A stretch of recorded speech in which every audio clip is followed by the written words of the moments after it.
घराबाहेर पडताय आपलं कार्यालयीन गाठताय तर लक्षात घ्या पश्चिम रेल्वेची वाहतूक विस्कळीत आहे। मीरा रोड आणि भाईंदर दरम्यान तांत्रिक बिघाड झालेला आहे। लोकल जवळपास अर्धा तास विलंबानं धावतीये। ट्रेनवर खचाखच या ठिकाणी ट्रेनमध्ये गर्दी पाहायला मिळते तर प्लॅटफॉर्म सुद्धा खचाखच भरलेले आहेत। सकाळी सकाळी प्रवाशांना मोठी अडचण सुद्धा होतीये। विरार रेल्वे स्थानकावर प्रवाशांची तोबा गर्दी झालेली आहे।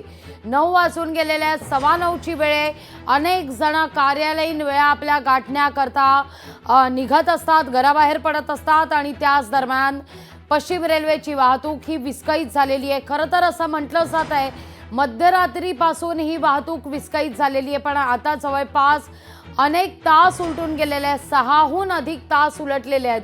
अद्यापही हा बिघाड दुरुस्त का करण्यात आलेला नाहीये, काय नेमका बिघाड झालाय या सगळ्या संदर्भात संदिग्धता अद्यापही कायम आहे।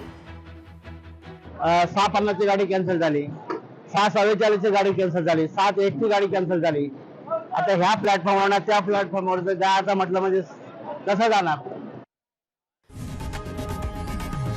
लोकशाही मराठी ऐका, पहा, जागरूक रहा।